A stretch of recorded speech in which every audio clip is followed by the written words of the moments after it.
Lights everywhere. Welcome to Community News. My name is Paul.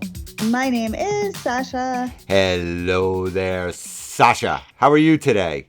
Hello there, Paul. I am good. I am also noticing the lights everywhere. Lights everywhere. I'm telling everybody because, as everyone knows, and if you don't, you've been living under a rock. This weekend, this Saturday, the Townport light judging is coming to an end, and you'll figure out what is going on and what is happening. So make sure to get your lights done by then. What can I tell you? Did you decorate with lights, Paul? I did not. I like having, much like they have in the supermarket checkouts, they put that thing in between groceries so you know what grocery is which. I have Yeah. like a blank house so you can see one house, then a blank house, then another house. Oh, How's so that? thoughtful How's of that you. for a good excuse? That's so thoughtful. You do it so that the other houses pop more. Exactly. We've been watching a lot of HGTV these days, so I realize things need to pop. So I'm like the Yeah. blank space that they pop against. Pop is a big word. The color has to pop. And it's funny, I have a less altruistic reason for why I don't decorate. I don't decorate because I know mine wouldn't be very good. And I'm like, I don't like to do anything unless I can do it well. So I just don't bother at all. Are you kidding? Can you imagine the videos, the amount of money we would make of having you up on a ladder, putting lights up around your house? How great that would be. Now, you know me pretty well. Do you think I could get on anything taller than a step ladder at this point? I It could would not be, even get that on a ladder. that would be the amazing part of it. I think we Right. need to do that. We Yeah, could but you make like a live show during the judging of the lights, a live show enactment of you putting your lights up. There's no way you wouldn't win that contest. perhaps for the funniest home video. Right. But you know how yeah, scared I am, fearful of things. There's no way I would go up above like tier 3 or 4 of a ladder. I would be way too scared. So your lights Then, would be very low this year, is what you're saying. right, and then I'd be scared that I was going to electrocute myself. Right. Imagine if I did lights just at the sort of where the gutters hit the where the water from the rain, like a foot above the house. That's a good idea, though. Now that you say that, for people like me who are scared, why don't we just decorate low?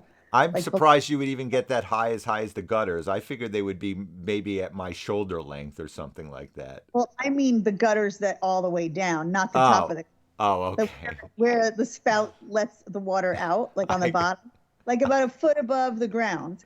I, That you just gave me the best idea. I never thought I could partake in holiday lights, but if I did it, but I still have the fear of electrocution. So there's that. I totally understand that. But anyway, don't forget, judging starts after sundown. Make sure to get your lights up if you want to be part of it. People will be coming around the entire town, checking everybody out. So it should be a fun night for all. People camp Somebody in my out, drinks neighborhood everywhere. Oh, What? yes, for people who are giving out alcohol, for those of you that drink, somebody in my neighborhood's definitely going to win because they decorated it where every half hour they have a light show to music and you can press a button at their house and watch this light show to music. And it's all like it's like a big extravaganza. So they're What do you definitely live? What do you live on the Las Vegas Strip at the Bellagio Hotel? I mean, what the hell is that? no, but I'll send you a video. They posted a video of it. It looks pretty cool. I haven't seen it in real life, but I'm going to go check it out. Okay, so make sure to get your lights done. On more somber news, sorry to report that Mario's is in fact closing after 65 years in business. December Oh, 31st will be their last day. You have 2 more weeks to go to Mario's. They said they will be open on Christmas Day, so make sure to go there. I only went there about 2 million times in my life, so. that makes me so sad. It's such an iconic restaurant, and it's also such a good place to stop when you get off the train after a hard day work in the city. You could go in there, and if you're like me, carbo load until you're feeling like you're diabetic. And if you're like most people, you could go for a dry martini or some drinks.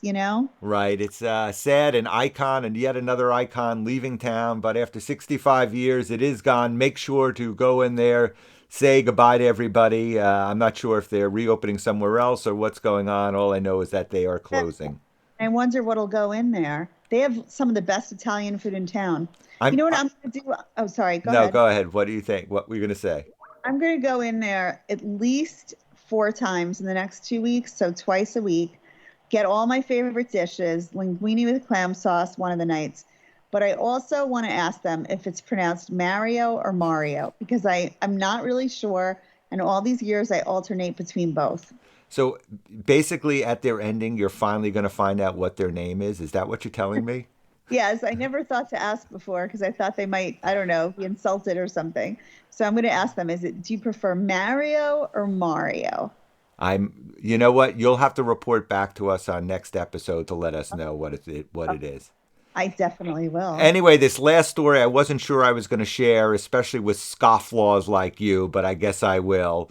Townport police have in fact got 2 new cars, so if you think you're going to get stopped by those old pickup trucks, or not pickup trucks, whatever they are, those SUV vans, that's not happening anymore. 2 new cars in the Townport Police Department to get all you scofflaws, people who drive too fast, who go through red lights, who stick their feet out the window as they're driving, little things like that. So be on the lookout. One who does that, but the passing people on the left when you shouldn't, when it's in 2 lanes, the riding on people's behind, the rudeness of thinking you're the only one on the road. Now, I heard don't even look for sedans anymore, like those Minuteman car service looking sedans that we used to have. Right. I heard no more of those, and I heard that it's going to be something fancy. So do you think it'll be like a Rolls Royce or a Ferrari? Right, exactly. That's exactly what I think. They're going to be rolling around town. One is going to have a Rolls Royce and one is going to have a Ferrari, because that's really inconspicuous. So it's perfect for the town. Rolls will be the kind of slow, so that one will just be for people above 55 who commit crimes. Then the Ferrari will chase the youngsters. So what you're saying? So what happens if a youngster is in front of the Rolls Royce? It just blows it off at that point and waits for the Ferrari. Is that what's going to happen? Say breaker 19, breaker 19.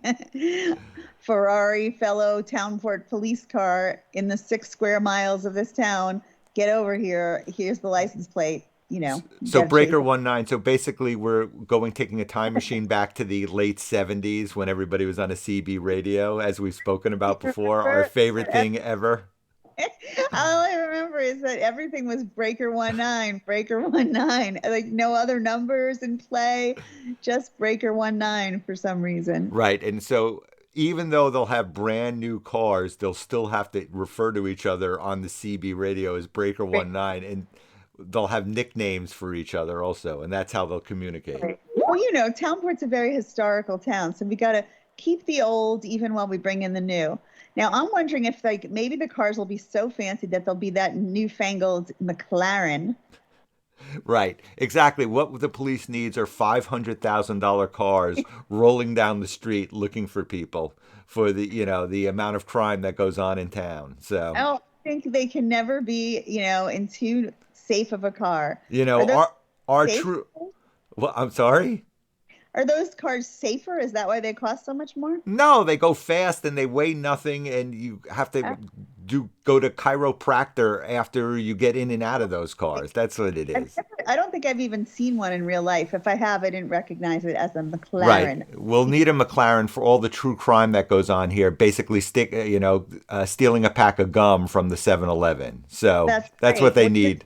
We're going to start a new segment, true crime segment, every week, since we know how high true crime rates in podcasts. Right. So for all the felonies and misdemeanors going on in town, we're going to start having a new true crime report. Exactly. Anyway, I've got to run. I just got a text from Peter's wife, my new BFF, that Peter is going to be at my house in 33 seconds for our walk. She sets up all our play dates for us these days. Oh, my God. I thought it was just that he wanted you to write on her phone. I didn't know that she was going to be the intermediary and act as an assistant or a executive assistant making his appointments. She is. So anyway, that wraps up this episode of Community News. And as always, my name is Paul. As always, my name is Sasha, and we love you, community. I will see you next week. See you next Tuesday, Paul. Bye-bye.